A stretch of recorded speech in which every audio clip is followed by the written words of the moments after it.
जकड़ा हुआ था, तोड़कर मुझको आजाद है किया। बोलो दिल में जान में, होठों पे आंखों में तू है, दिल में जान में, होठों पे आंखों में तू है, दिल में जान में, होठों पे आंखों में तू है, दिल में जान में, होठों पे आंखों में तू है। हालेलुया। उससे कहे कि केवल तू ही है यीशु, तू हमारा राजा है, तू हमारा यीशु है। तू ही है, तू ही है, तू ही है राजा, तू ही है, से तू ही है, तू ही है, तू ही है राजा, तू ही ओ है, यीशु, तू ही है, तू ही है, तू ही है यीशु, तू ही है, तू ही है, तू ही है, तू ही है यीशु, दिल में तुम दिल में ऐसे बस गए, जिंदगी भर के लिए राजा बन गए, जीवन में ऐसा काम कर गए, पाप मेरे श्राप मेरे चलते बन गए। बोलो तुम दिल में ऐसे बस गए, जिंदगी भर के लिए राजा बन गए, जीवन में ऐसा काम कर गए, पाप मेरे श्राप मेरे चलते बन गए। Thank you Lord Jesus, we worship you. Hallelujah. Come on, ताली बजाएं, आराधना करें। Thank you Jesus. ओ धन्यवाद दे उसको। Hallelujah. Thank you Jesus.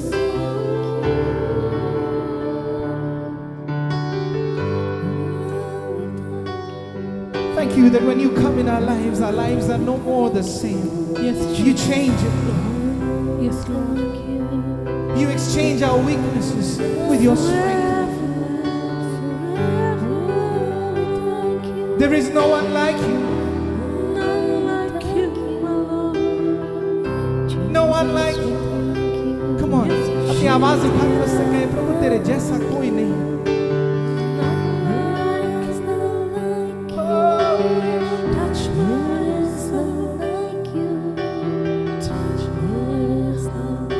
Jesus.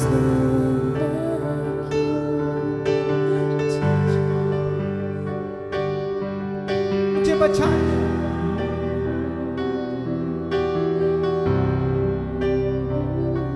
अपना सब कुछ छोड़कर मेरे पास आ गया। प्रभु जी तेरा वचन सिखाता है, हमने तुझे नहीं चुना लेकिन तूने हमें चुन लिया। हम तुझे नहीं ढूंढ पाए लेकिन तूने हमें ढूंढ लिया प्रभु।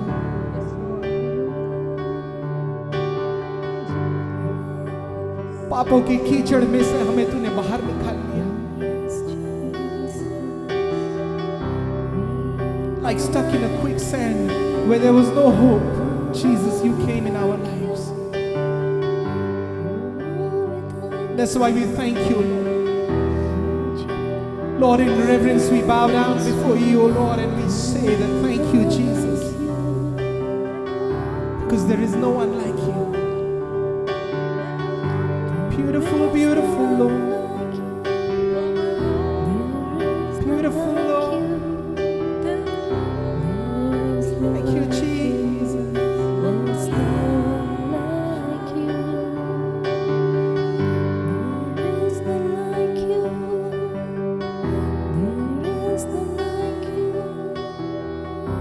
The eyes of the Lord are upon you today.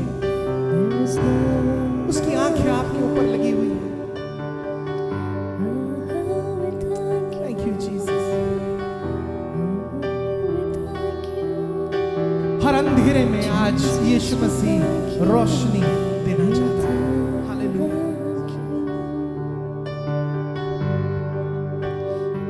If you're going through a tough situation, this is the time to just come to Jesus. Surrender. अपने आप को यीशु के हवाले कर दे। हर इम्पॉसिबल में यीशु मसीह उस पॉसिबिलिटी को लेना चाहता है। हर असंभव को संभव बनाना चाहता है। हर मुर्दे में जान डालना चाहता है। Thank you Jesus.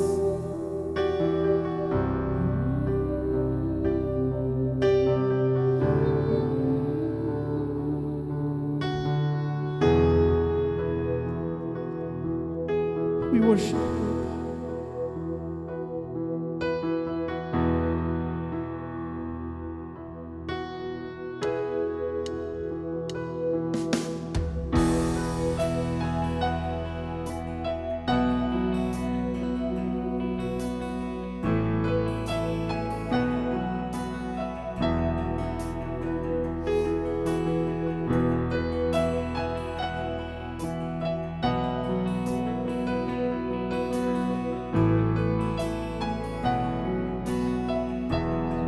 तुमसा कोई नहीं, तुमसा कोई नहीं, तुमसा कहीं नहीं। अब है पूरा यकीन,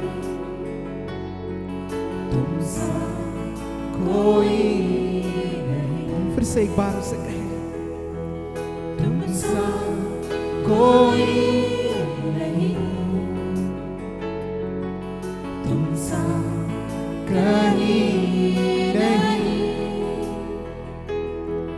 अब है पूरा यकीन, तुमसा कोई नहीं।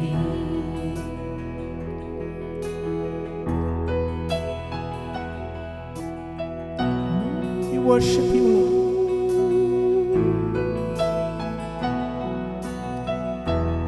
We lift up our eyes to you.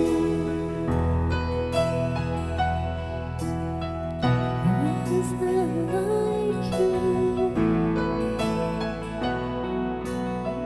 तुमसा कोई नहीं, तुमसा कोई नहीं, तुमसा कहीं नहीं। अब है पूरा यकीन, तुमसा कोई नहीं। यीशु मसीह, यीशु मसीह, हो महिमा तेरी, गाए आसमान, गाए जमीन। तुमसा कोई नहीं, तुमसा कोई नहीं, तुमसा कहीं नहीं। अब है पूरा यकीन, तुमसा कोई नहीं। यीशु मसीह, यीशु मसीह, हो महिमा तेरी, गाए आसमान, गाए जमीन। यीशु मसीह, यीशु मसीह, हो महिमा तेरी, गाए आसमान, गाए जमीन।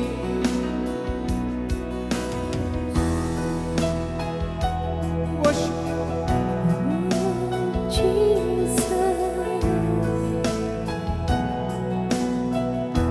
Come on, lift up your hands and lift up the name of Jesus.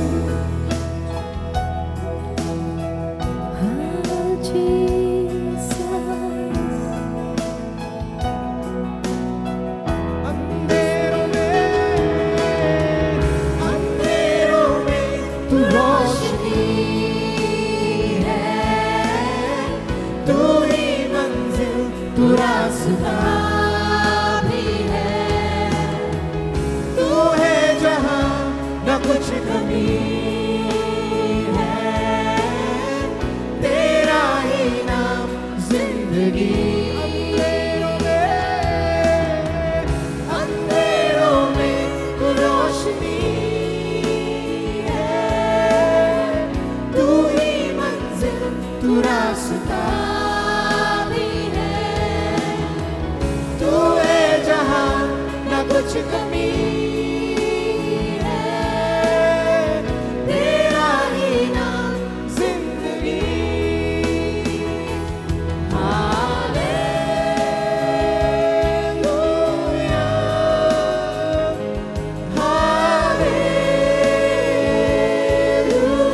हाथ उठाकर कहे हालेलुया।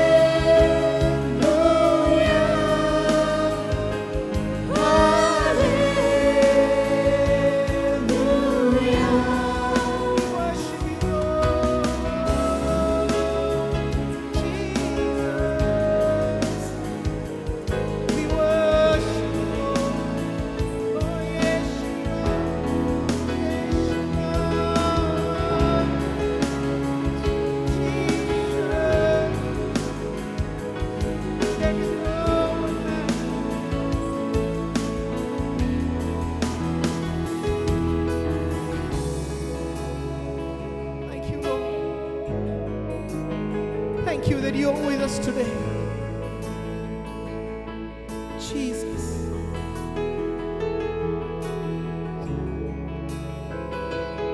तू हमारे साथ है प्रभु, हमें अकेला नहीं छोड़ा। अपने सरों को तेरी ओर झुका दे।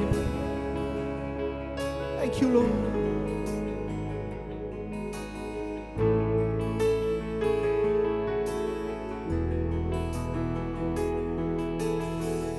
अंधेरों तू रोशनी, तू ही मंजिल, तू रास्ता भी है। तू है जहां न कुछ कमी है, तेरा ही नाम जिंदगी। अंधेरों तू है यीशु, अंधेरों में तू रोशनी,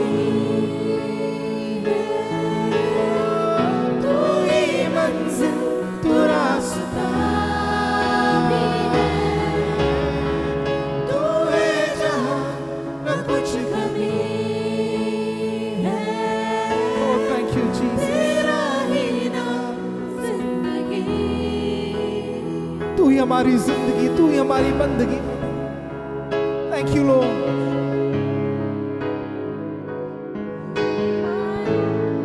Thank you, Jesus. Thank you, Lord. You are my all,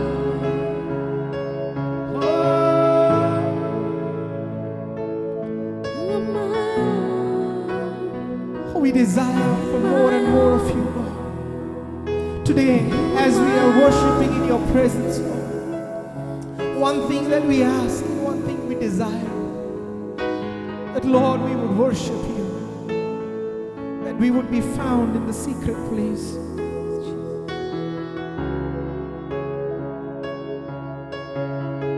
You alone are our source, oh God.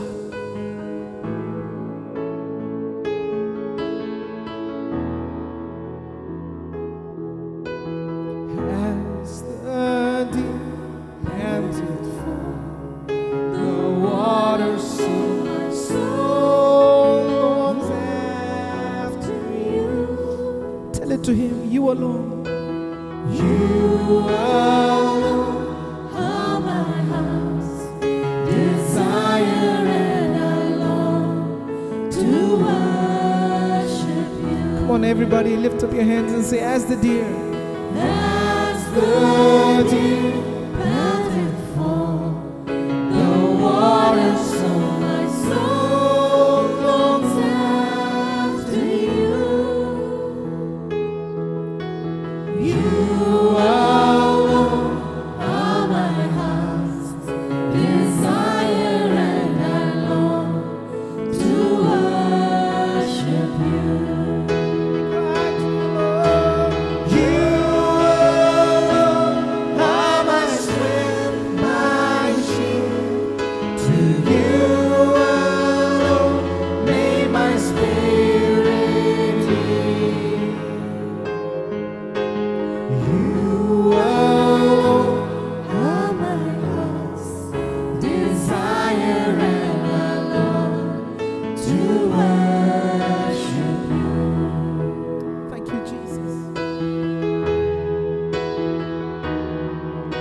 You said you're my friend.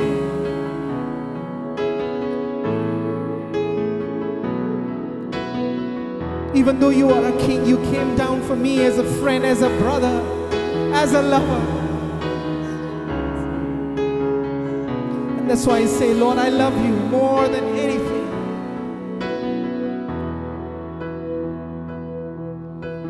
You're my friend, and you are my brother, even though you are a king.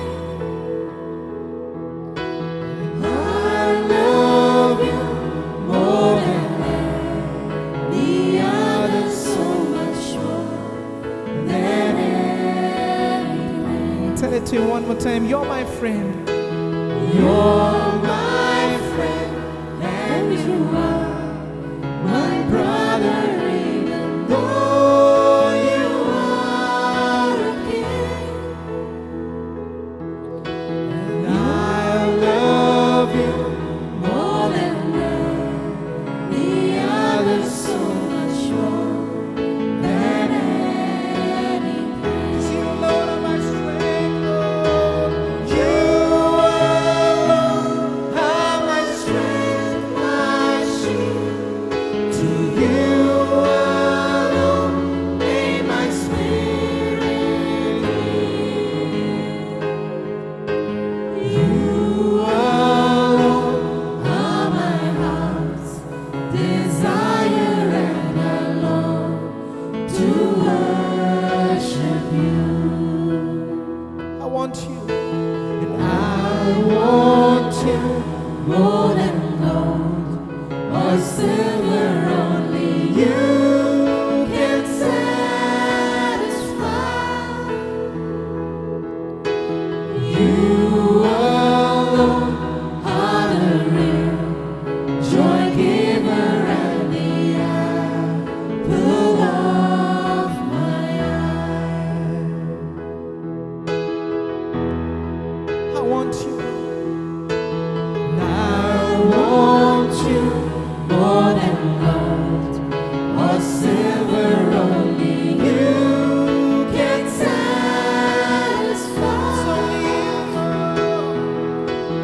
You alone are the real joy giver and the apple of my eye. My strength, Lord. You alone are my strength, my shield. To you alone may my spirit yield. You alone are my heart's desire, and I long to worship you. You are my strength. You alone are my strength, my shield. To you alone may my spirit yield. You alone are my heart's desire, and I long to worship you. Sing that again to him. You alone are my heart's desire, and I long to worship you. How I long to worship.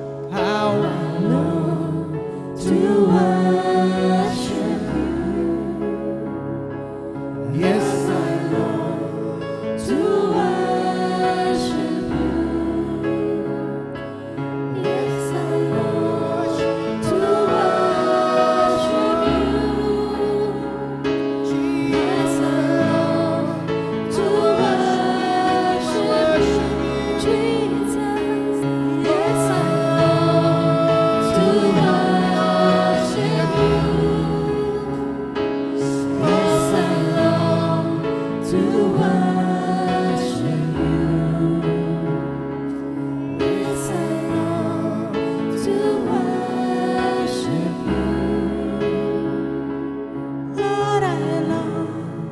to worship you.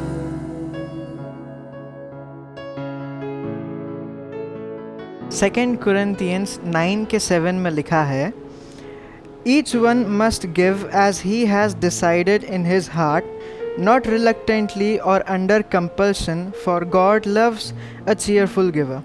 इस वचन को पढ़ते वक्त हमें समझ में आता है कि जो लोग हर्ष और उदारता से देना जानते हैं उन लोगों से परमेश्वर प्रेम रखता है। यहाँ ऐसे लोगों की बात नहीं हो रही है जो किसी के कहने पर या किसी के दबाव डालने पर देते हैं, लेकिन उनकी बात की जा रही है जो मौका मिलने पर पूरे हर्ष और उदारता से देते हैं। आइए इस समय जब अपर रूम चर्च के अकाउंट डिटेल्स आपके स्क्रीन पर आ रहे हैं, हम पूरे हर्ष और उदारता से अपने बीच चर्च में बोए।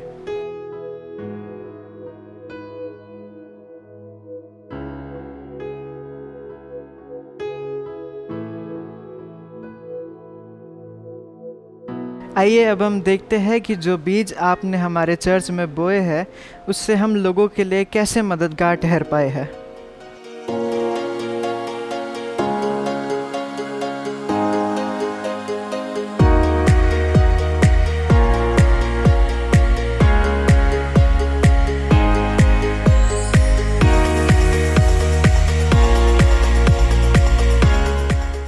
Praise the Lord, Upper Room family, praise the Lord, hallelujah, जय मसीह की आप सबको।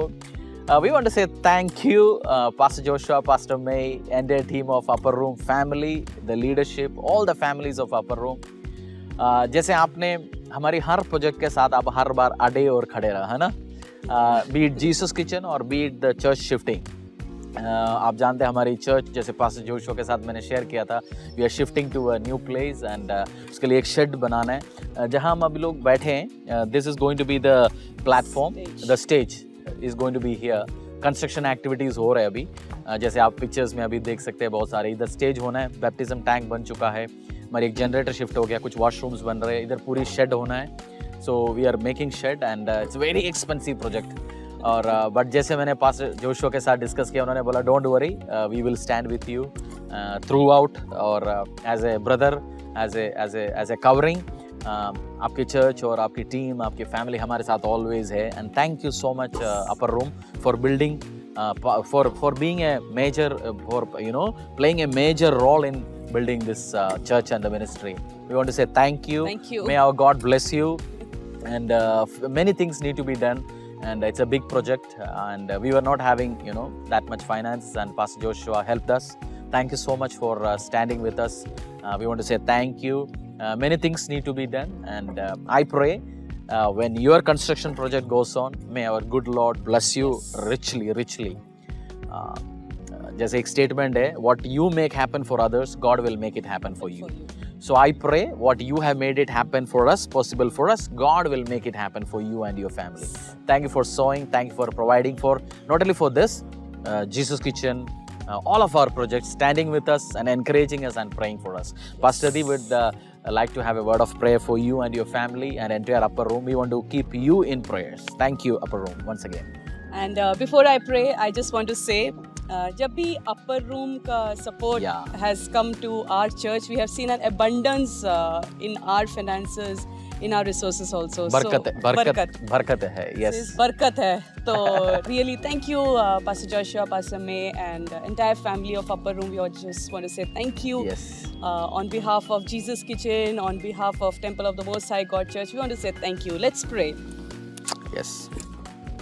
Jesus, we just want to say thank you, Father God, Yes. पवित्र आत्मा परमेश्वर, हम आपका धन्यवाद करते हैं पिता परमेश्वर, ये सुंदर दिन और ये सुंदर परिवार आपने हमारे साथ दिया पिता परमेश्वर। धन्यवाद अपर रूम कलीसिया के लिए और उनके साथ जितने भी लीडरशिप खड़े हैं पिता परमेश्वर, सबके लिए हम धन्यवाद करते हैं पिता परमेश्वर।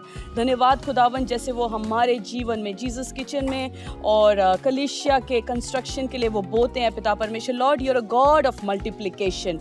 Lord, we pray, O Father God, as they have sown into this ministry, of Father God, Lord, you are going to multiply their resources, of Father God. You are going to multiply their finances, of Father God. You are going to multiply the church growth, of Father God, because because Lord you are a God of multiplication. परमेश्वर हम धन्यवाद करते हैं पिता, और जैसे वचन में लिखा है तू बोने वालों के हाथों में बीज को देता है। परमेश्वर जो इच्छा रखते हैं बोने के लिए, परमेश्वर तू उनके हाथों में और बीजों को देखता है। परमेश्वर मैं प्रार्थना करती हूँ खुदावन की अपर रूम चर्च के फाइनेंसेस में, उनके रिसोर्सेज में किसी भी चीज़ की कमी नहीं होगी खुदावन, क्योंकि तू बोने वालों के हाथों में बीज देने वाला परमेश्वर है खुदा। जैसे इस टाइम स्पेशली इस टाइम पे जब चर्च के कंस्ट्रक्शन का काम चल रहा है परमेश्वर, और हमारे साथ कंधे से कंधा मिला के वो खड़े हैं पिता, चाहे वो फाइनेंसेस के रूप में हो, चाहे वो हमें इमोशनल स्ट्रेंथ दे रहे हो, मोटिवेशन के साथ परमेश्वर हम धन्यवाद करते हैं। ऐसे Yes. परिवार आपने हमारे साथ जोड़ा खुदावन। परमेश्वर जितने लोगों के थ्रू ये फाइनेंसेस आया परमेश्वर, हम ब्लेसेड बोलते हैं परमेश्वर।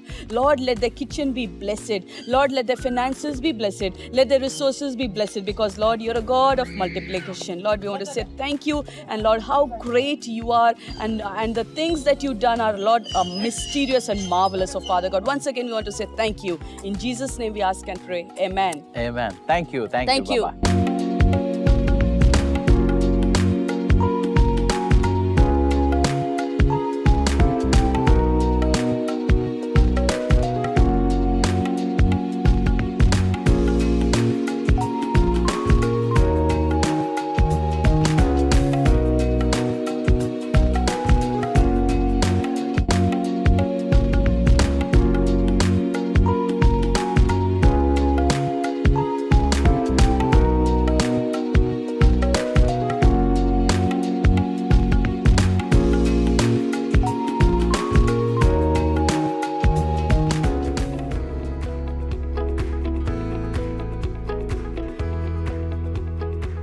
My name is Savli Kalagate. I am from Solapur, Maharashtra. The reason that I have joined this Kingdom Builders course is that I wanted to go more deeper into the understanding of God's word, and trust me, I have got more than I could have ever imagined and expected. The kind of teaching that Pastor Joshua and Pastor Moses have been giving us through this course has been a huge eye-opener for my spiritual life, for the kind of decisions I would be taking in my life, and also it has been a huge blessing for me, for my family, and I believe for my future as well. God has a lot to speak to you, and through this course you would be able to understand and recognize God's voice in a more clear way, and it would help you to bring the kind of changes that God would like to have in you in your walk with the Lord, and it would be a blessing for you, your family, and I believe for your generation as well. So go for it, guys. Thank you. Praise the Lord, everybody. My name is Mustaq Kumar and I am from New Delhi, and I am studying in naturopathy medical line. And when I grow up, I want to be serving the Lord, and that's why I wanted to learn more and more about the Lord. That's why I joined in these courses, and by joining in these courses I have learned so many new things and so many important things in my spiritual life, in my financial life, and in my family life. And I highly recommend you to join in this course, because I think there are many things that I didn't know before, but now because of this course and because of the teachings from the Word of God, I have learned many new and many important things in my financial life, in my family life, and most importantly in my spiritual life. Hello everyone, my name is Priscilla Almeida and I am a standard 12. I had joined for the online Bible course. In that we had the Blessed Spiritual Life, Blessed Family Life, and Blessed Financial Life. All the three courses have taught me a lot about God's word that I did not know, and it has blessed me immensely. Hi, I'm Jonathan Ansar Jr. I am beginning my journey in ministry. I joined this course because I was having thirst to know more about God and His will for my life. It helped me to see God's will through the Bible in the three important areas of my life: spiritual, financial, and family. This course has been really helpful for me, and I would really recommend you to enroll for this course, to join in and be blessed. Praise the Lord, everyone. My name is Daniel. I'm from Chhattisgarh. I'm in a ministry. I serve as a worship leader at my church. Before applying for these courses, I had my expectations, or मुझे कहना चाहिए, it was better than what I expected. The teachings we got from these classes, it has completely changed my perception towards many things. Finance के प्रति मेरा नज़रिया कुछ और है, काम के प्रति अब मेरा नज़रिया बेहतर है, फैमिली के प्रति मेरा नज़रिया काफ़ी हद तक नया हो गया एक तरीके से, मैं अगर कहूँ तो। पहले मुझे मालूम था कि फैमिली एक ब्लेसिंग है, बट ये नहीं मालूम था कि इतनी ज़्यादा बड़ी ब्लेसिंग है एंड इसका इतना ज़्यादा प्रभाव पड़ता है हमारी लाइफ में। So I been blessed by this classes, और मुझे लगता है जो टीचिंग समय यहाँ पर इन क्लासेस के दौरान मिली, ये सबके लिए ज़रूरी है and it can completely change your life. So I would like to encourage you, please enroll for these classes and you will never be the same. May God bless you.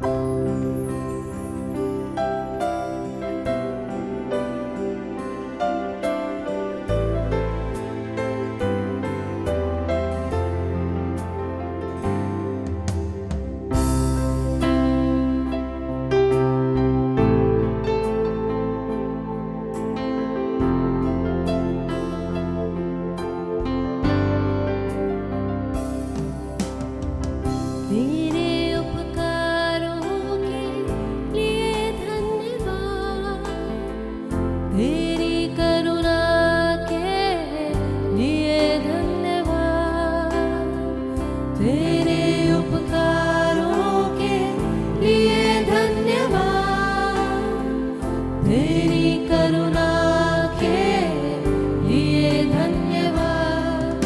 तू योग्य, तू महान, तू मेरी चट्टान, तू योग्य, तू महान, तू मेरी चट्टान, यीशु।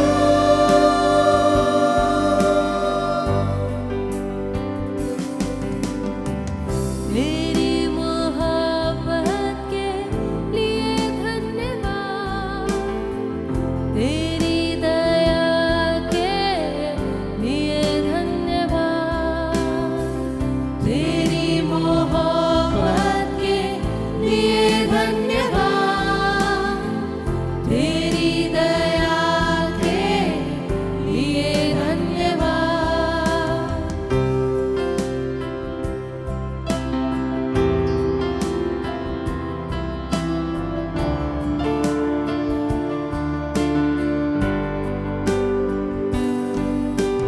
मेरे रोगों से तूने दी शिफा, मेरे पापों को छुड़ा ले गया।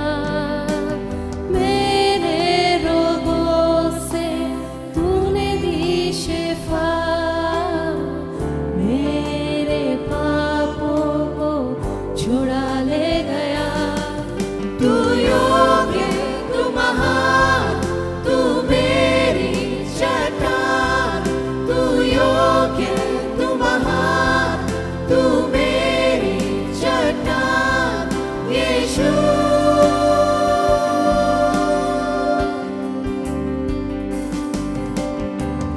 मेरी चंगाई के लिए धन्यवाद, मेरी रिहाई के लिए धन्यवाद, मेरी चंगाई के लिए धन्यवाद, मेरी रिहाई के लिए धन्यवाद।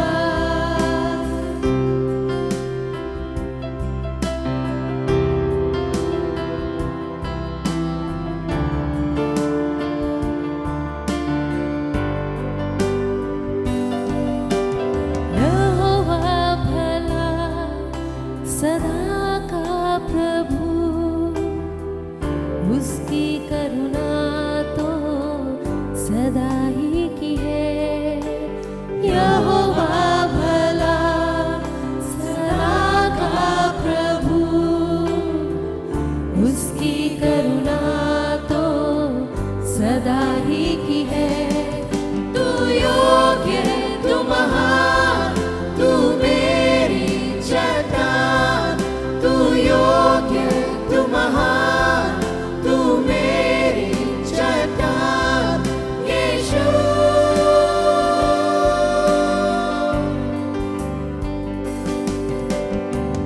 तेरी भलाई के लिए धन्यवाद, तेरी अगुवाई के लिए धन्यवाद, तेरी भलाई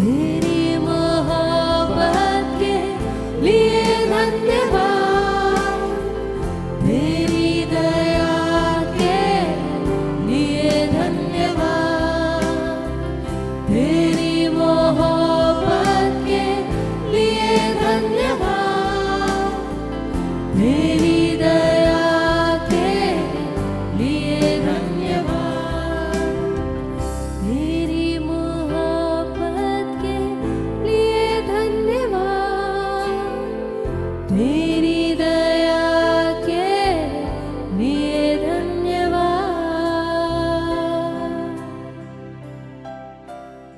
प्रेज लॉर्ड।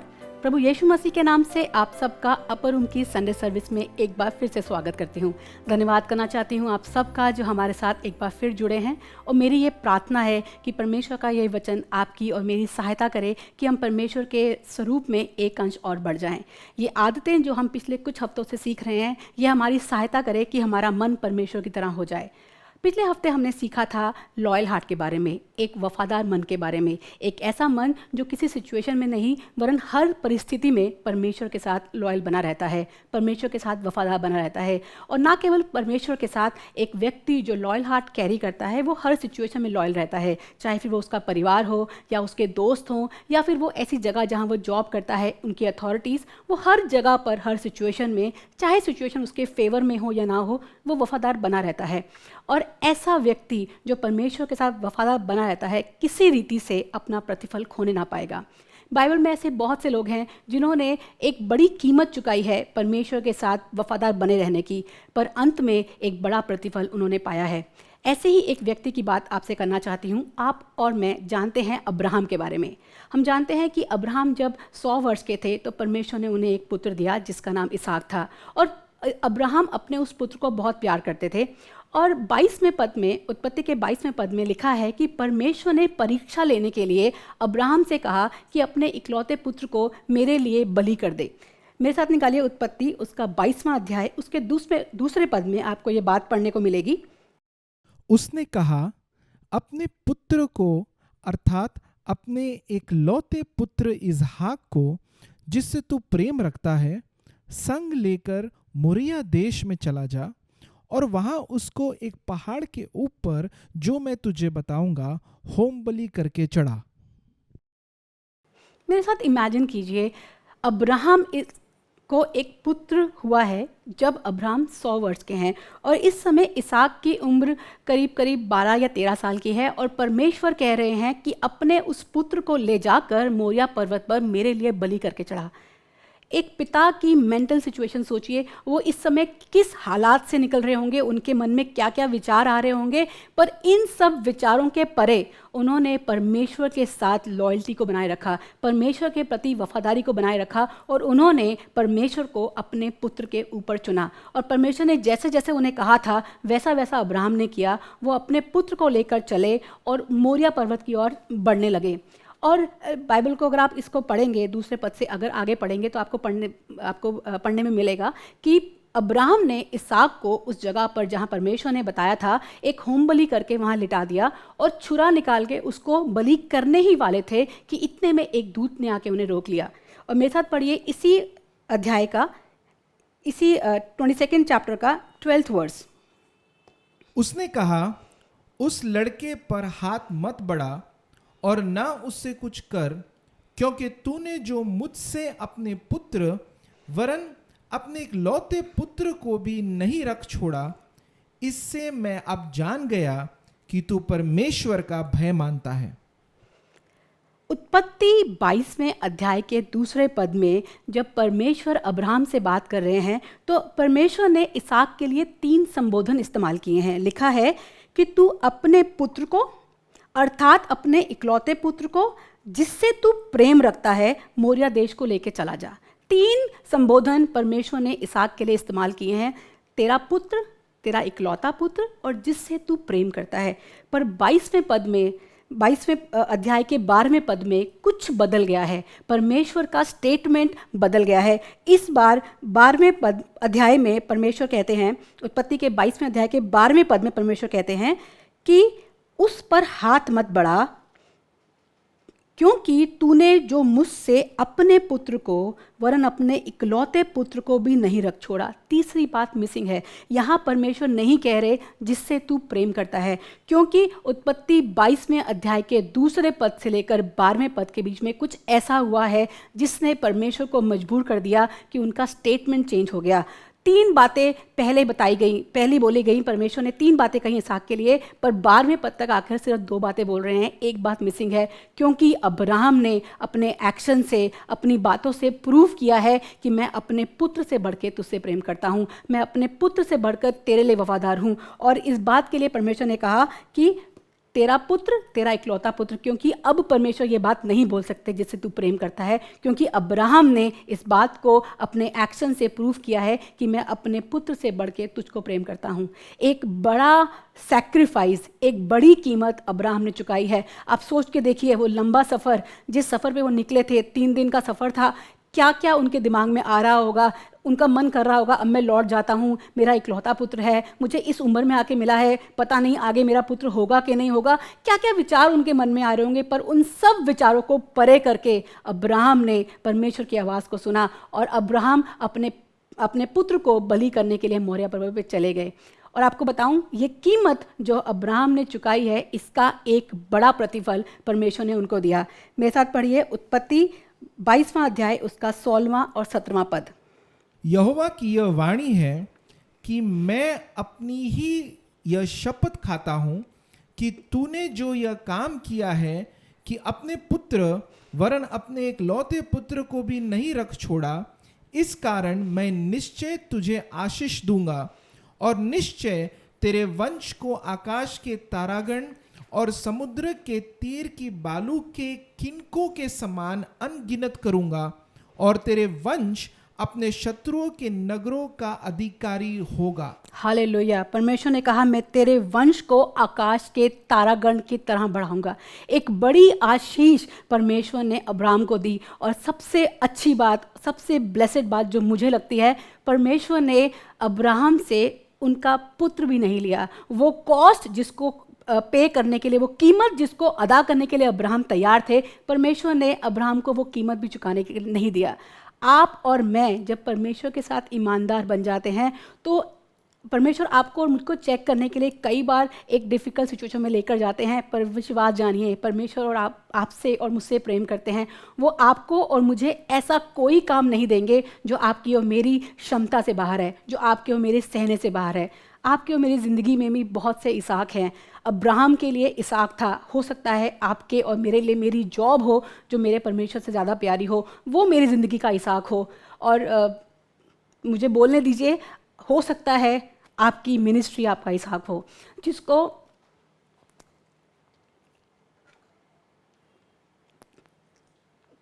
आपने परमेश्वर से ज़्यादा प्यार किया है।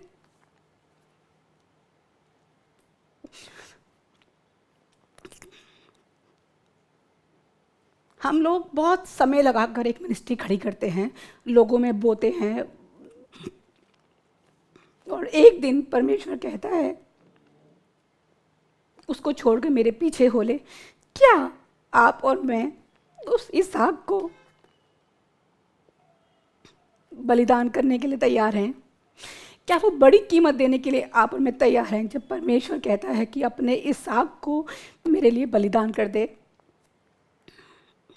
मुझे माफ़ कीजिएगा, पर जब आप और मैं परमेश्वर की उस कॉल को रिस्पॉन्ड करते हैं, जब आप और मैं कहते हैं परमेश्वर तू मेरे लिए पहले है, मेरी कॉलिंग मेरे लिए बाद में है, मेरी मिनिस्ट्री मेरे लिए बाद में है, मेरी जॉब मेरे लिए बाद में है, तो यकीन मानिए एक बड़ा प्रतिफल आपके साथ रहेगा और परमेश्वर वो भाग भी आपसे नहीं छीनेगा, क्योंकि आपका और मेरा परमेश्वर हमसे प्यार करता है। जिस प्रकार परमेश्वर ने अब्राहम को ब्लेस किया, उसकी जनरेशन्स को बढ़ाया, पर साथ ही साथ परमेश्वर ने इसहाक को भी कुछ नहीं होने दिया। जब आप और मैं परमेश्वर के साथ वफादार बने रहते हैं, जब आपका और मेरा मन परमेश्वर के साथ लॉयल बना रहता है, तो परमेश्वर आपको और मुझको बहुत तायत से ब्लेस करते हैं। पर साथ ही साथ जो कीमत परमेश्वर चाहते हैं कि आप और मैं पे करें, परमेश्वर वो कीमत भी खुद ही अदा कर देते हैं। लिखा है कि परमेश्वर ने वहाँ एक मेढ़े का इंतज़ाम किया हुआ था। वो कीमत परमेश्वर ने खुद अपने इकलौते पुत्र पुत्र को देकर पूरी की है। आपको और मुझे वो कीमत अदा करने की ज़रूरत नहीं है। ये परमेश्वर का प्रेम है, यदि आप और मैं समझ पाएँ। जब परमेश्वर आपको कुछ सेक्रीफाइस करने को बोलता है तो ये परमेश्वर का प्रेम है, क्योंकि परमेश्वर ये कार्य हर किसी को नहीं देता। मेरे साथ निकालिए, एक और शख्स के बारे में देखेंगे। जब हम अब्राहम की बात कर रहे हैं तो अब्राहम का एक सर्वेंट है जिसका नाम है एलियाज़र, और जो फेवर परमेश्वर का अब्राहम के ऊपर है वही फेवर एलियाज़र के ऊपर आया जब एलियाज़र ने अपने मालिक के साथ, अपने स्वामी के साथ वफादारी बनाए रखी। एलियाज़र को एक दिन अब्राहम ने बुलाया और कहा कि मेरे पुत्र इसहाक के लिए एक पत्नी ढूंढ के ला, और उसको कहा कि तुम मेरे कुटुंब में जाना और कहीं नहीं जाना, और वहाँ से एक स्त्री को जो मेरे बेटे की पत्नी हो उसको ढूंढ के लेके आना। मेरे साथ इमेजिन कीजिए, अगर आप और मैं किसी जगह जाएं, अगर आपको और मुझे यहाँ से लखनऊ जाना है और मेरे पास सिर्फ एड्रेस है, पर मैं उस जगह अगर पहले कभी नहीं गई, तो सबसे पहला काम आप और मैं क्या करते हैं, हम गूगल मैप ऑन करते हैं और गूगल मैप हमें बताता है हमें लेफ़्ट जाना है, हमें राइट जाना है, और हम उस डायरेक्शन को फॉलो करके वहाँ पहुँच जाते हैं। पर जिस समय एलियाज़र को परमेश्वर ने अब्राहम ने ये काम दिया है, एलियाज़र के पास ऐसा कोई डिवाइस नहीं है, एलियाज़र के पास ऐसी कोई टेक्नोलॉजी नहीं है, पर उन्होंने अपने मालिक के प्रति, अपने स्वामी के प्रति वफादारी दिखाई है और उन्होंने उसको ओबे कर कर वो निकल गए हैं। और आप मेरे साथ पढ़िए, आपको मिलेगा कि इस बारे में अब्राहम ने उनसे क्या कहा था। ये आपको मिलेगा उत्पत्ति की किताब, उसका 24वां अध्याय, उसके 7वें पद में अब्राहम ने एलियाज़र से एक बात कही है। स्वर्ग का परमेश्वर यहोवा, जिसने मुझे मेरे पिता के घर से और मेरी जन्मभूमि से ले आकर मुझसे शपथ खाकर कहा कि मैं यह देश तेरे वंश को दूंगा, वही अपना दूत तेरे आगे आगे भेजेगा कि तू मेरे पुत्र के लिए वहां से एक स्त्री ले आए। अब्राहम एलियाज़र को बता रहे हैं कि वो परमेश्वर जिसने मेरी सहायता की है, वही परमेश्वर अपना दूत तेरे आगे आगे भेजेगा और तुझे उस जगह पे ले जाने में सहायता करेगा जिस जगह पे तुझे जाना है। और एलियाज़र ने अपने मालिक की बात सुनकर, अपने स्वामी की बात सुनकर अपनी जर्नी को स्टार्ट किया, और उसी अध्याय के 12वें पद में एलियाज़र ने एक प्रार्थना की। सो वह कहने लगा, हे मेरे स्वामी इब्राहिम के परमेश्वर यहोवा, आज मेरे कार्य को सिद्ध कर और मेरे स्वामी इब्राहिम पर करुणा कर। धन्य है मेरे स्वामी इब्राहिम का परमेश्वर यहोवा कि उसने अपनी करुणा और सच्चाई को मेरे स्वामी पर से हटा नहीं लिया। यहोवा ने मुझको ठीक मार्ग पर चलाकर मेरे स्वामी के भाई बंधुओं के घर पर पहुंचा दिया है। उत्पत्ति 24वें अध्याय के 12वें पद में एलियाज़र ने एक प्रार्थना की है कि हे मेरे स्वामी अब्राहम के परमेश्वर, मेरे कार्य को सिद्ध कर। और इस प्रार्थना को करके वो आगे बढ़ गए हैं और उन्होंने परमेश्वर की गाइडेंस को अपने साथ साथ पाया, क्योंकि उस जिस रास्ते पे उनको जाना था उस रास्ते पे परमेश्वर उनको गाइड करते गए। और 27वें पद में उन्होंने एक टेस्टमनी दी। उन्होंने कहा, धन्य है मेरे परमेश्वर, मेरे अब्राहम का परमेश्वर, क्योंकि उसने मुझे मेरे स्वामी के घर में अपने बंधुओं के बीच में पहुंचा दिया। एक बड़ी गवाही एलियाज़र की ज़िंदगी में आई है, क्योंकि उन्होंने अपने स्वामी के परमेश्वर के फेवर को अपनी ज़िंदगी में देखा है। एक रिवॉर्ड है ये, अगर आप और मैं देखें और समझें। रिवॉर्ड सिर्फ ये नहीं होता कि मेरी जॉब लग जाए, मुझे प्रमोशन मिल जाए, मेरे पास बहुत सारा धन आ जाए। सबसे बड़ा रिवॉर्ड ये है कि आप और मैं परमेश्वर को सुन सके। सबसे बड़ा रिवॉर्ड ये है कि परमेश्वर आपका और मेरा मार्गदर्शन करे उस जगह के लिए जहां आपको और मुझे जाना है। और ये बड़ा फेवर एलियाज़र ने अपनी ज़िंदगी में देखा। और ये फेवर एलियाज़र की ज़िंदगी में कैसे आने पाया? ये फेवर इसलिए एलियाज़र की ज़िंदगी में आने पाया क्योंकि एलियाज़र अपने स्वामी के प्रति वफादार था। और जो बड़ा फेवर अब्राहम की ज़िंदगी में परमेश्वर ने दिखाया था, उस फेवर को परमेश्वर ने एलियाज़र की ज़िंदगी में भी दिखाया। मैं आपसे कहना चाहती हूँ, जब हम अपनी गॉडली अथॉरिटीज़ के प्रति वफादार होते हैं, जब हम अपने पास्टर्स, अपने लीडर्स को, जो अथॉरिटीज़ परमेश्वर ने हमारे ऊपर रखी हैं, उनके प्रति जब वफादार होते हैं, तो वो फेवर जो उन अथॉरिटीज़ पर है, आप और मैं उस फेवर को अपनी ज़िंदगी में महसूस करते हैं। एलियाज़र के साथ ऐसा ही हुआ। परमेश्वर यहोवा एलियाजर का परमेश्वर नहीं है।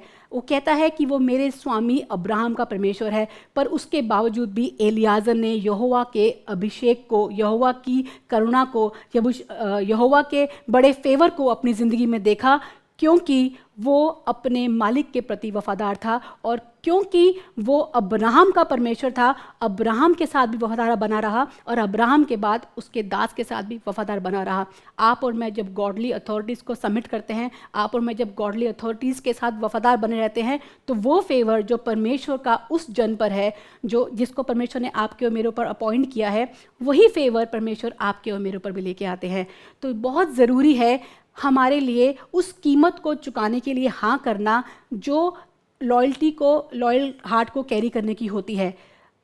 अब्राहम ने उस कीमत को अदा किया है और वही चीज़ उसने अपने दास में देखी। अब्राहम परमेश्वर के प्रति वफादार थे और ये एलियाजर अपने मालिक के प्रति वफादार है। एक और शख्स के बारे में देखेंगे। आप और मैं जानते हैं योनातन के बारे में। योनातन दाऊद से बहुत प्रेम करते थे और योनातन ने एक बड़ी कीमत चुकाई दाऊद के साथ उस दोस्ती को निभाने की। दाऊद के पिता शाऊल राजा हैं और शाऊल ने दाऊद से कहा और शाऊल ने योनातन से कहा कि तू अपने मित्र दाऊद को मेरे हाथ में कर दे, और क्योंकि मैं उसको मार दूंगा और जब वो मर जाएगा तब तेरा राज्य स्थापित होगा। उसके मरने के बाद ही तुझे ये पदवी मिल सकती है जो मेरी है, राजा की पदवी। पर योनातन ने राजा की उस पदवी से बढ़कर अपनी लॉयल्टी अपने मित्र के प्रति दिखाई। उसका कारण ये था कि योनातन जानते थे कि परमेश्वर ने दाऊद को राजा होने के लिए अभिषेक किया है। योनातन परमेश्वर की उस कॉलिंग के प्रति वफादार थे और उस कॉलिंग के प्रति वफादार रहने की एक बड़ी कीमत थी जो योनातन ने चुकाई है। आप मेरे साथ पढ़िए पहला शमूएल उसका 20वां अध्याय उसका 31वें पद से लेकर 34वें पद तक। आपको दिखेगा कि किस प्रकार शाऊल योनातन से बात कर रहे हैं। क्योंकि जब तक ईशे का पुत्र भूमि पर जीवित रहेगा तब तक ना तो तू और ना तेरा राज्य स्थिर होगा, इसीलिए अभी भेजकर उसे मेरे पास ला, क्योंकि निश्चय वह मार डाला जाएगा। योनातन ने अपने पिता शाऊल को उत्तर देकर उससे कहा, वह क्यों मारा जाए? उसने क्या किया है? तब शाऊल ने उसको मारने के लिए उस पर भाला चलाया। इससे योनातन ने जान लिया कि मेरे पिता ने दाऊद को मार डालना ठान लिया है। अब देख पा रहे हैं शाऊल दाऊद को बिल्कुल पसंद नहीं करते हैं और शाऊल अपने बेटे योनातन को कह रहे हैं कि यदि तू दाऊद को मेरे हाथ में कर देगा मैं उसका वध कर दूंगा और उसके मरने के बाद तू और तेरा राज्य स्थापित हो पाएगा। और योनातन चाहते तो ऐसा कर सकते थे, पर योनातन ने एक बड़ी कीमत चुकाई है अपने मित्र के प्रति वफादारी की, उस कॉलिंग के प्रति वफादारी की जो परमेश्वर की दाऊद की ज़िंदगी में है। पर उसका एक बड़ा अज़्र योनातन ने अपनी ज़िंदगी में देखा। हम जानते हैं कि योनातन की मृत्यु पलिश्तियों के साथ लड़ते वक्त हो गई थी और वो हमें लगता है कि उस कीमत का एक फल जो मिलना चाहिए था योनातन को नहीं मिला और योनातन की मृत्यु हो चुकी है। पर मैं आपको बताऊं, परमेश्वर आपकी और मेरी वफादारी को भूलते नहीं हैं, वो आपकी और मेरी लॉयल्टी को भूलते नहीं हैं। आपके और मेरे जाने के बाद भी परमेश्वर उसका प्रतिफल आपके और मेरे परिवार को देते हैं। आप मेरे साथ निकाल के पढ़िए दूसरा शमूएल उसका 9वां अध्याय उसका पहला पद। दाऊद ने पूछा, क्या शाऊल के घराने में से कोई अब तक बचा है जिसको मैं योनातन के कारण प्रीति दिखाऊं? जिसको मैं योनातन के कारण प्रीति दिखाऊं। इस समय दाऊद राजा बन चुके हैं और दाऊद पूछ रहे हैं क्या शाऊल के घराने में से कोई बचा है जिसको मैं योनातन के कारण, जो निष्ठा योनातन ने मेरे प्रति रखी है, जो वफादारी योनातन ने मेरे प्रति रखी है, क्या उसके कारण मैं किसी को प्रीति दिखाऊं? ऐसा कोई शाऊल के घर में बचा है? और इसका 7वां पद पढ़ेंगे तो आपको पता चलेगा। योनातन का एक पुत्र है जिसका नाम है मपीबोशेत, जो लंगड़ा है और वो योनातन के परिवार में से बचा है। शाऊल की मृत्यु हो चुकी है, योनातन की मृत्यु हो चुकी है, पर मपीबोशेत बचे हैं। और दाऊद के नौकरों ने मपीबोशेत को दाऊद के सामने लेकर आए और 7वें पद में लिखा है, दाऊद ने उससे कहा, मत डर, तेरे पिता योनातन के कारण मैं निश्चय तुझको प्रीति दिखाऊंगा और तेरे दादा शाऊल की सारी भूमि तुझे फेर दूंगा और तू मेरी मेज पर नित्य भोजन किया कर। शाऊल की सारी भूमि का मालिक मपीबोशेत 1 मिनट में बन गए। उसका रीज़न क्या था कि मपीबोशेत के पिता योनातन दाऊद के साथ ईमानदार थे। दाऊद के साथ उनकी वफादारी तब भी बनी रही जब योनातन के पिता भी उनसे अप्रिय हो गए थे, जब योनातन के पिता ने भी उनको पसंद करना बंद कर दिया था। पर उस कीमत को चुकाने के लिए योनातन तैयार थे और उसका प्रतिफल योनातन के परिवार ने देखा। मपीबोशेत को शाऊल की सारी भूमि लौटा दी गई और वो राजा दाऊद के साथ उनके मेज़ पर खाना खाया करते थे। ये एक बड़ा प्रतिफल उस परिवार में इसलिए आने पाया कि कोई था जो परमेश्वर के प्रति वफादार था, कोई था जो परमेश्वर के अभिषिक्त के प्रति वफादार था। आप और मैं जब परमेश्वर के अभिषिक्त के प्रति वफादार रहते हैं तो उसकी ब्लेसिंग्स ना केवल आपको, आपके बाद आपके परिवार को भी मिलती है, वो आपकी जनरेशन्स में फ्लो होती हैं। तो ये बहुत ज़रूरी है कि आपका और मेरा मन परमेश्वर के प्रति, परमेश्वर के लोगों के प्रति, अथॉरिटीज़ के प्रति वफादार बना रहे। एक और शख्स के बारे में देखेंगे जिसका नाम है यूसुफ। आप और मैं जानते हैं, हमने लास्ट टाइम भी देखा था कि यूसुफ अपने पिता के घर में राजकुमार की तरह रहा करते थे। उनको उनके पिता बहुत प्यार करते थे और उनके भाइयों ने उनको बेच दिया और वो मिस्र में नौकर की तरह रहने लगे। पर परमेश्वर का फेवर उनके साथ साथ था और उन्होंने उस दास की हालत में भी प्रमोशन पाया और वो पोतीपत के घर में काम करने लगे। और एक दिन पोतीपत की पत्नी ने उन्हें अप्रोच किया और उन्हें कहा कि तू मेरे साथ सो, जिसके लिए यूसुफ ने साफ मना कर दिया, कहा कि मैं अपने परमेश्वर के प्रति कुछ गलत काम नहीं करूँगा। और इस लॉयल्टी की, जो यूसुफ अपने परमेश्वर के साथ लॉयल थे, इसकी एक कीमत उन्हें चुकानी पड़ी। मेरे साथ निकालिए उत्पत्ति की किताब, उसका 39th चैप्टर, उसका 21st and 22nd वर्स। पर यहोवा यूसुफ के संग संग रहा और उस पर करुणा की और बंदीगृह के दरोगा के अनुग्रह की दृष्टि उस पर हुई। सो बंदीगृह के दरोगा ने उन सब बंधुओं को जो कारागार में थे यूसुफ के हाथ में सौंप दिया और जो जो काम वे वहां करते थे वह उसी की आज्ञा से होता था।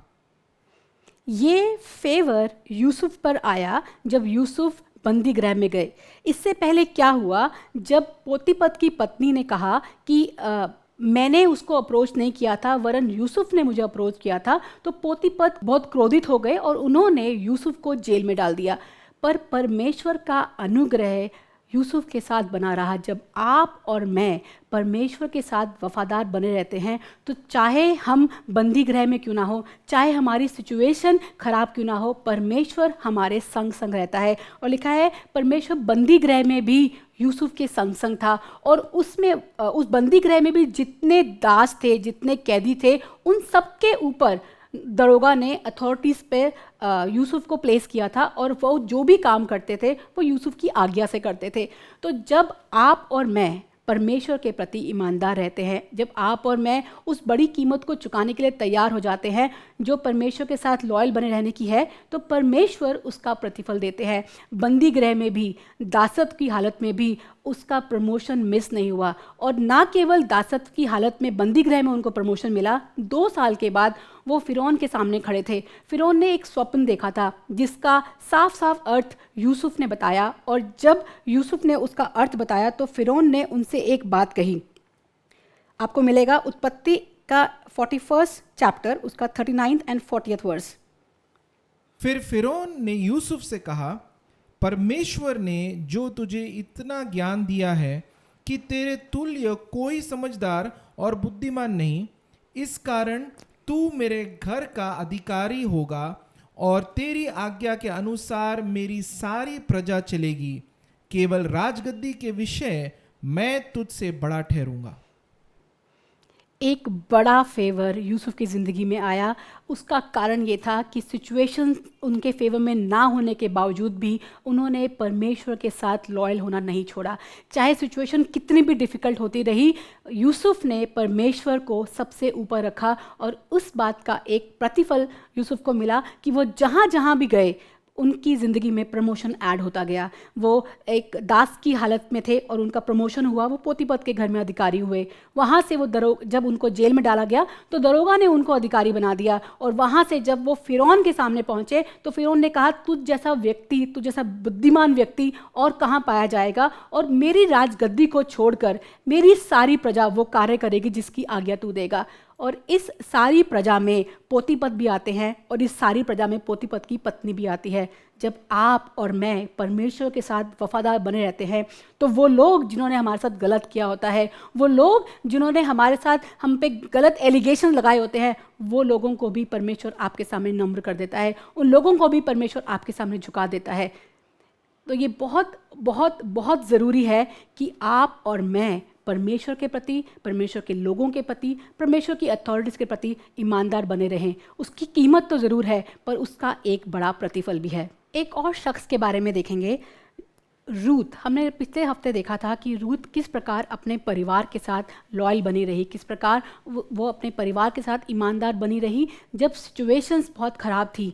ओरपा जो रूथ की जेठानी थी, वो अपने घर लौट गई है, और अब रूथ को उसकी सास कह रही है कि तू भी लौट जा, तू शादी करके अपना घर बसा ले। पर रूथ ने डिसाइड किया कि मैं अपने परिवार को नहीं छोड़ूंगी, मेरी सास ये मेरा परिवार है, मैं इसको नहीं छोड़ूंगी। और एक अनसर्टन फ्यूचर की तरफ उन्होंने अपने कदम बढ़ाए। ओरपा की ज़िंदगी सिक्योर थी, उसको पता था कि मैं अपने मायके जाकर शादी करके एक नया ज़िंदगी शुरू कर सकती हूँ। पर रूथ को नहीं पता कि उसको अपनी सास के साथ कहाँ जाना पड़ेगा, उसके फ्यूचर में उसके लिए क्या क्या रखा है। उसके बावजूद भी रूथ ने अपने परिवार के साथ लॉयल बने रहना ऑप्ट किया, और एक बड़ी कीमत रूथ ने भी चुकाई है। रूथ एक ऐसी जगह पर काम कर रही है जो बोआज का खेत है, और वो दाई का काम कर रही है। एक बहुत ही छोटा काम वो कर रही है, पर वो अपने परिवार के साथ ईमानदार है। उसके लिए उसका परिवार ज़्यादा अहमियत रखता है बजाय कि उस काम के जिसको वो कर रही है। और क्योंकि वो अपने परिवार के साथ ईमानदार थी, उन्होंने बॉयज़ का अपनी ज़िंदगी में फेवर देखा। मेरे साथ निकालिए रूथ की किताब, उसका 2 अध्याय, उसका 10वें से लेकर 12वें पद तक। तब वह भूमि तक झुककर मुंह के बल गिरी और उससे कहने लगी, क्या कारण है कि तूने मुझ परदेशिन पर अनुग्रह की दृष्टि करके मेरी सुधि ली है? बोअज ने उत्तर दिया, जो कुछ तूने पति मरने के पीछे अपनी सास से किया है, और तू किस रीति अपने माता पिता और जन्मभूमि को छोड़कर ऐसे लोगों में आई है जिनको पहले तू न जानती थी, यह सब मुझे विस्तार के साथ बताया गया है। यहोवा तेरी करनी का फल दे, और इस्राएल का परमेश्वर यहोवा, जिसके पंखों के तले तू शरण लेने आई है, तुझे पूरा बदला दे। बोआज ने कहा कि तू ऐसी जगह आई है जिन लोगों को तू पहले से नहीं जानती थी, तुझे नहीं पता था कि तेरे साथ आगे क्या होने वाला है।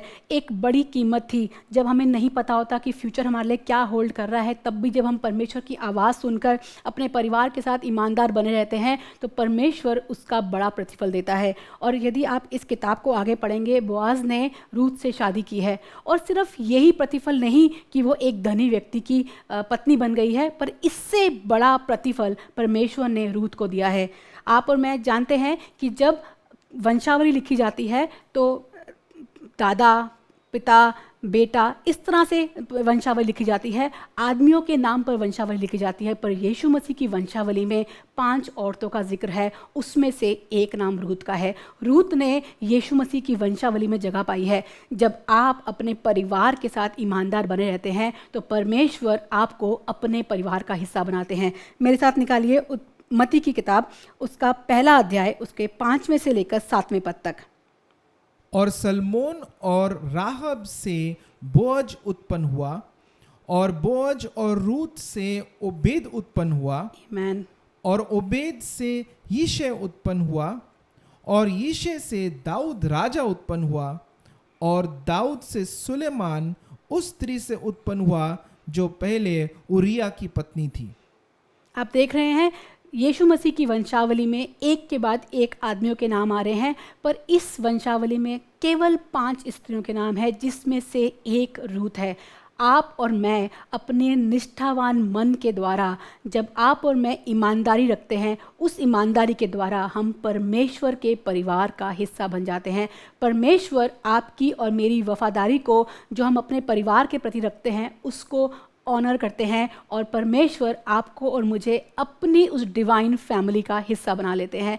एक बड़ा अज़्र, एक बड़ा रिवॉर्ड, एक बड़ा प्रतिफल रूथ ने अपनी ज़िंदगी में देखा, उस कीमत के बदले जिसको चुकाने से उसने इनकार नहीं किया। सिचुएशन बहुत ख़राब थी, सिचुएशन ठीक नहीं थी, एक डिफ़िकल्ट टाइम था, और वो चाहती तो उनके पास ऑप्शन थी लौट जाने की, उनके पास ऑप्शन थी एक सिक्योर लाइफ को ऑप्ट करने की, पर उन्होंने अपने परिवार को चुना। और क्योंकि उन्होंने अपने परिवार को चुना, परमेश्वर ने इस बात का आदर किया और रूथ को अपने परिवार का हिस्सा बनाया।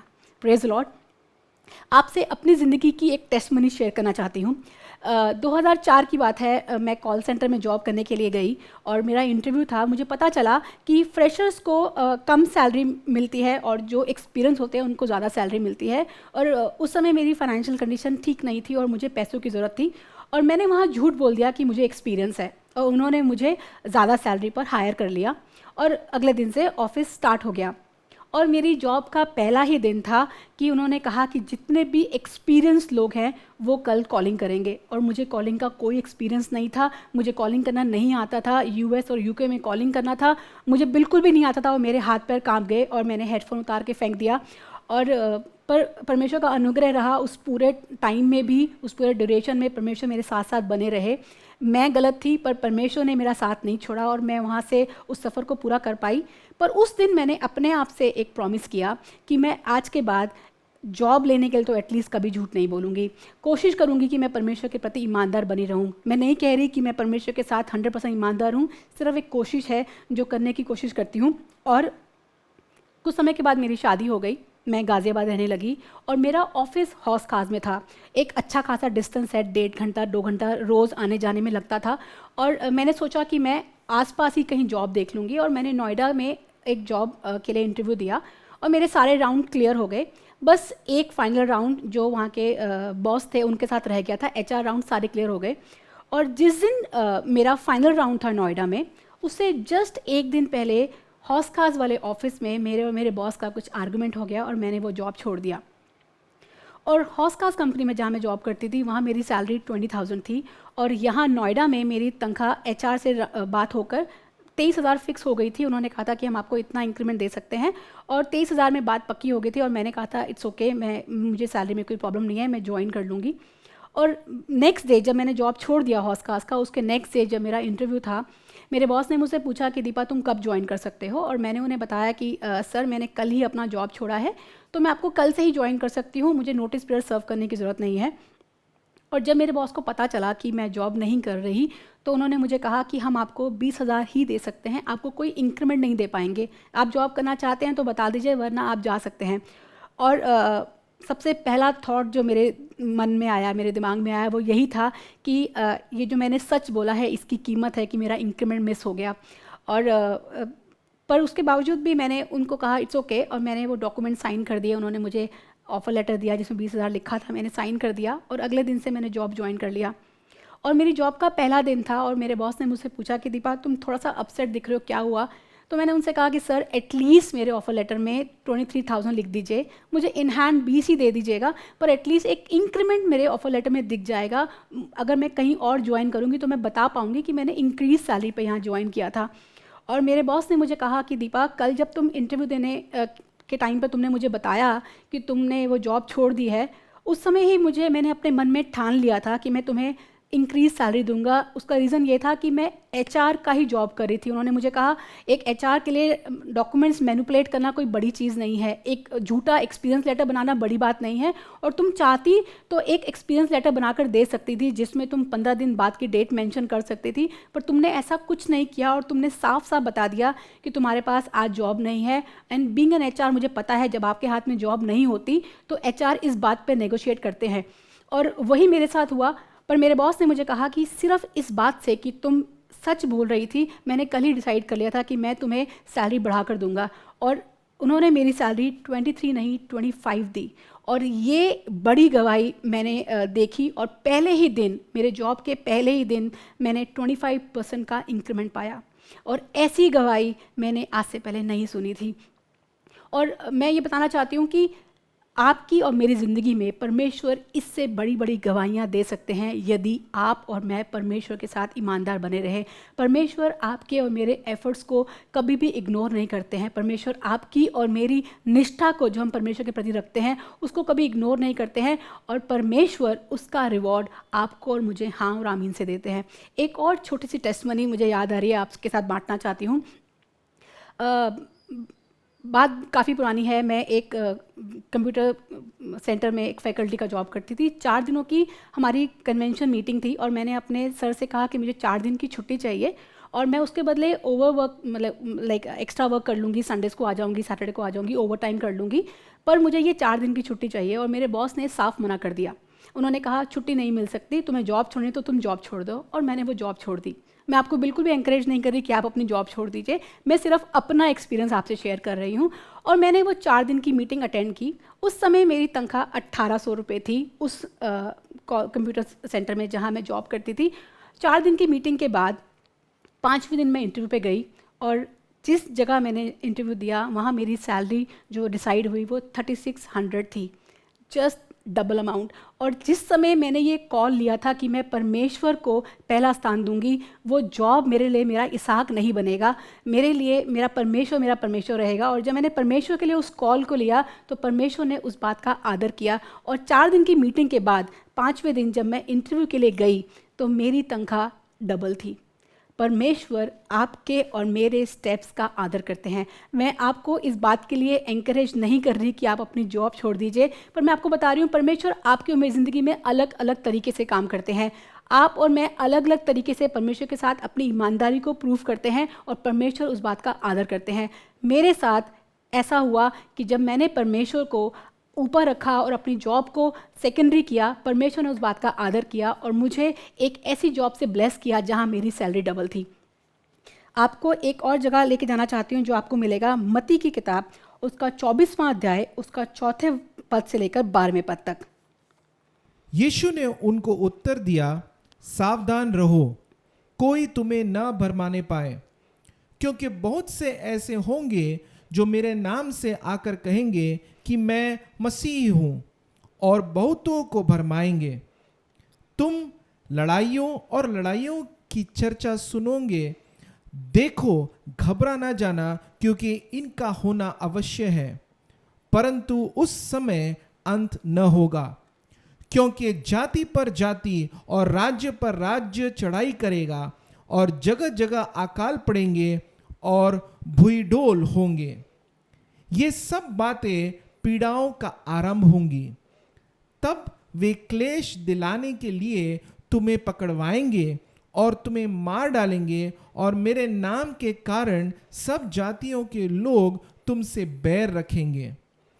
तब बहुतेर ठोकर खाएंगे और एक दूसरे से बैर रखेंगे, और बहुत से झूठे भविष्यवक्ता उठ खड़े होंगे और बहुतों को भरमाएंगे, और अधर्म के बढ़ने से बहुतों का प्रेम ठंडा हो जाएगा।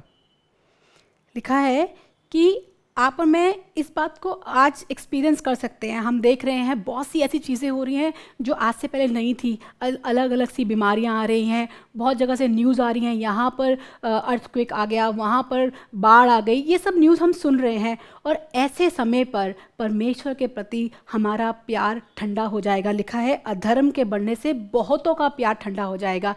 पर जो 13वें पद में लिखा है, परंतु जो अंत तक धीरज धरे रहेगा उसी का उद्धार होगा।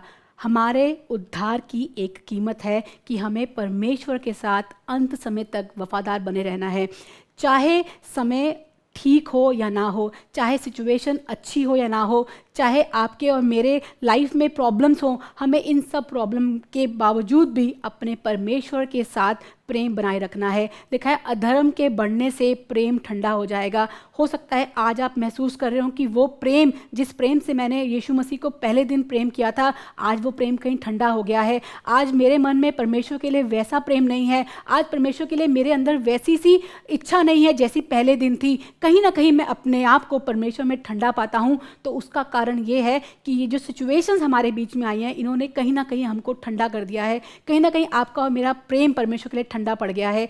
पर परमेश्वर कहता है जो अंत तक धीरज धरेगा उसी का उद्धार होगा। आपको आज की सुबह उभारना चाहती हूँ कि अपने प्रेम को परमेश्वर में दृढ़ कीजिए, परमेश्वर में अपने विश्वास को दृढ़ कीजिए, परमेश्वर के साथ इस मुश्किल समय में भी ईमानदार बने रहिए। अंत में आपका और मेरा उद्धार होगा। एक बड़ा प्रतिफल परमेश्वर की ओर से आपके लिए और मेरे लिए, आपके घराने और मेरे घराने के लिए परमेश्वर ने रखा है, जो हमको मिलेगा। और वो सबसे बड़ा धन ये है कि हम परमेश्वर के राज्य का हिस्सा होंगे, हम परमेश्वर के प्रेम का, हम परमेश्वर के परिवार का हिस्सा होंगे। उस प्रेम में चलेंगे जिस प्रेम से परमेश्वर ने हमसे प्रेम किया और अपने इकलौते पुत्र को हमारे लिए कुर्बान कर दिया। परमेश्वर ने वो बड़ी कीमत चुकाई है आपके और मेरे लिए। और परमेश्वर हमसे ये उम्मीद करते हैं कि हम परमेश्वर के साथ ईमानदार बने रहें। 2 तिमुथियुस उसका 2 चैप्टर और 13 वर्स में लिखा है कि वो हमसे अनकंडीशनली प्यार करता है। चाहे हम परमेश्वर से प्रेम करें ना करें, चाहे हम परमेश्वर के प्रति वफादार रहें ना रहें, पर परमेश्वर हमारे साथ वफादार बना रहता है। 2 तिमुथियुस उसका 2 अध्याय उसका 13वां पद, यदि हम अविश्वासी भी हों तो भी वह विश्वास योग्य बना रहता है, क्योंकि वह अपना इनकार नहीं कर सकता। जब आप और मैं विश्वास योग्य नहीं होते, तब भी परमेश्वर हमारे साथ विश्वास योग्य बना रहता है। सोच कर देखिए, जब यीशु मसीह को क्रूस पर टांगा जा रहा था, तो क्या आप और मैं उसके साथ विश्वास योग्य थे? क्या वो लोग जिनके लिए यीशु मसीह रात रात भर जाग के प्रार्थना करते थे, जिन लोगों के लिए यीशु मसीह 3-3, 4-4 दिन तक भूखे रहकर उनके साथ वचन बांटा करते थे, उन लोगों के साथ जब परमेश्वर ने इतना अच्छा किया, क्या वो लोग यीशु मसीह के साथ वफादार थे? उसके बावजूद भी यीशु मसीह उनके साथ वफादार बना रहा। और यीशु मसीह ने कहा, इनको माफ़ कर, क्योंकि ये नहीं जानते कि ये क्या करते हैं। आपका और मेरा परमेश्वर कंडीशनल प्यार नहीं करता। आपका और मेरे परमेश्वर की लॉयल्टी हमारे प्रति कंडीशनल नहीं है कि यदि हम लॉयल रहेंगे तो वो लॉयल रहेगा, हम ईमानदार रहेंगे तो वो ईमानदार रहेगा। लिखा है जब हम उसके साथ अविश्वासी होते हैं, तब भी वो आपके और मेरे साथ विश्वास योग्य बना रहता है। एक बड़ी कीमत परमेश्वर ने आपके लिए और मेरे लिए चुकाई है। परमेश्वर ने अपना इकलौता पुत्र आपके लिए और मेरे लिए कुर्बान किया है, ताकि आप और मैं परमेश्वर के साथ लॉयल्टी में बने रहें, ताकि आप और मैं परमेश्वर के साथ प्रेम में बने रहें। और इसका एक बड़ा रीज़न ये है कि परमेश्वर आपको और मुझे बड़े बड़े प्रतिफल से ब्लेस करना चाहता है। उस कीमत को देने से इनकार ना करें। परमेश्वर आपको उस कीमत के बदले एक बड़े प्रतिफल से ब्लेस करेंगे। आइए अपनी आंखों को बंद करें, परमेश्वर से प्रार्थना करें कि परमेश्वर हमारी सहायता कर कि हम तेरे साथ तेरी तरह बनते जाएं। परमेश्वर ये आदतें मेरे अंदर बन जाएं। खुदावंद मेरी सहायता कर कि मैं तेरे से बनता जाऊं। एक सॉन्ग के साथ परमेश्वर के नज़दीकी में जाएंगे और परमेश्वर से प्रार्थना करेंगे कि परमेश्वर मेरी सहायता कर कि मैं तुझ जैसा बन जाऊं। अपनी आंखों को बंद करेंगे। धन्यवाद पिता परमेश्वर। प्रभु जी हमारी सहायता कर प्रभु जी कि हम तुझ जैसे बन जाएं खुदावन। मेरी आदतें तुझ जैसी बन जाएं खुदावन। मेरा मन ऐसा हो खुदा जो तुझे पसंद आए पिता परमेश्वर। हर परिस्थिति में प्रभु जी जब तू मुझे देखे खुदावन, तो मैं तेरे लिए आशीष का कारण ठहरूं प्रभु जी। मेरे द्वारा तेरे चेहरे पे एक मुस्कान आने वाली हो प्रभु जी। मेरे अंदर अपनी आदतों को भर दे मेरे खुदा। मैं तुझको पसंद आऊँ मेरे प्रभु। जब तू मुझे देखे खुदावन, मैं तुझको पसंद आऊँ। होने पाए पिता परमेश्वर, जितने लोग इस समय इस वचन को सुन रहे हैं, तू उनको छू खुदावन और ये आदतें हमारे अंदर डेवलप कर प्रभु जी। होने पाए हम ऐसा मन रखें जो तेरे प्रति वफादार है, ऐसा मन खुदावन जो तुझको भाता है प्रभु जी। और ये सब आशीषें, जिन आशीषों से तू हम सबको ब्लेस करता आया खुदावन, होने पाए इस समय जितने लोगों ने अपने मन को तेरी तरफ उठाया प्रभु जी, तेरे उस असीम करुणा को अपनी ज़िंदगी में महसूस करने वाले हो सके। इस प्रार्थना को अपने उद्धारकर्ता यीशु मसीह के नाम से मांगते हैं, आमीन। मैं तुझको पसंद आऊं, मैं तेरे दिल को भाऊं, ऐसा मुझको बना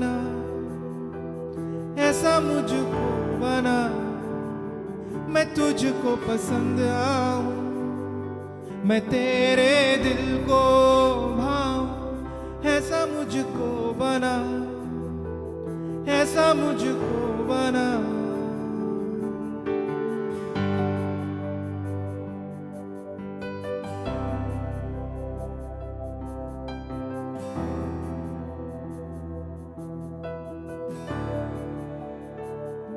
मैं तुझको पसंद आऊं, मैं तेरे दिल को भाऊं। ऐसा मुझको बना, ऐसा मुझको बना।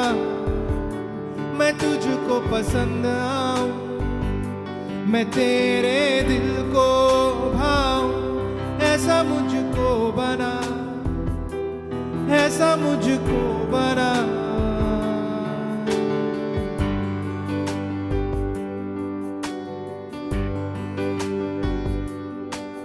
मेरे अंदर तेरी आदतों को भर दे, मेरे अंदर तेरी चाहतों को भर दे। मेरे अंदर तेरी आदतों को भर दे, मेरे अंदर तेरी चाहतों को भर दे। मैं तुझको पसंद आऊं, मैं तेरे दिल को भाऊं। ऐसा मुझको बना, ऐसा मुझको बना। मैं तुझको पसंद आऊं, मैं तेरे दिल को भाऊं। ऐसा मुझको बना, ऐसा मुझको बना।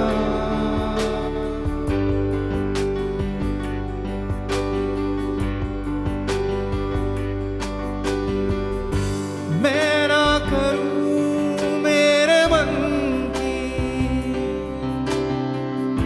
दौड़ूं तेरी मर्जी को। मैं ना करूं मेरे मन की,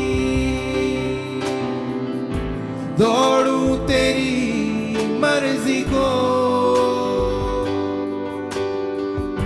लग जाए ऐसी लत तेरी,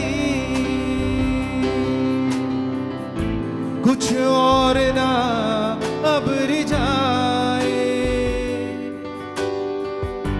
लग जाए ऐसी लत तेरी, कुछ और ना अब रिझाए। तेरी हर ख्वाहिश को मैं अपनी आदत बना लूं। ऐसा मुझको बना, ऐसा मुझको बना। तेरी हर ख्वाहिश को मैं अपनी आदत बना लूं। ऐसा मुझको बना, ऐसा मुझको बना।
मैं तुझको पसंद आऊं, मैं तेरे दिल को भाऊं, ऐसा मुझको बना, ऐसा मुझको बना।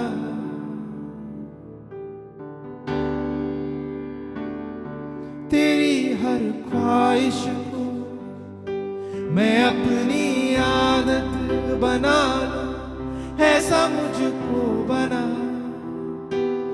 ऐसा मुझको बना। मैं तुझको पसंद आऊं, मैं तेरे दिल को भाऊं, ऐसा मुझको बना, ऐसा मुझको बना। मैं आशा रखती हूँ आज के इस वचन से आपने आशीष को पाई है। अगर आपके पास कोई टेस्टिमनी है या प्रेयर रिक्वेस्ट है या आप किसी से बात करना चाहते हैं तो हमारे कॉन्टैक्ट डिटेल्स आपकी स्क्रीन पे है।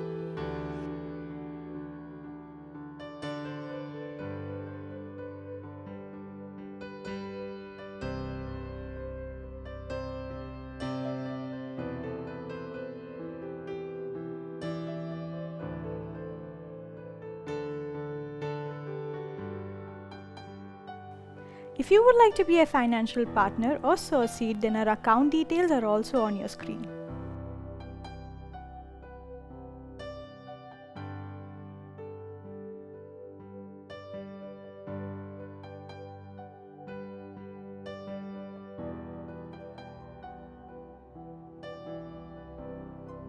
Also, I like to remind you every Thursday and Saturday दोपहर 1 बजे शुभ संदेश टीवी चैनल पे वॉकिंग ऑन द वे नाम से हमारा एक एपिसोड आता है। उसे ज़रूर देखें और अपने फ्रेंड्स एंड फैमिलीज से भी शेयर करें। अगले हफ्ते आपसे फिर मुलाकात होगी। Till then, stay blessed and stay safe. Bye.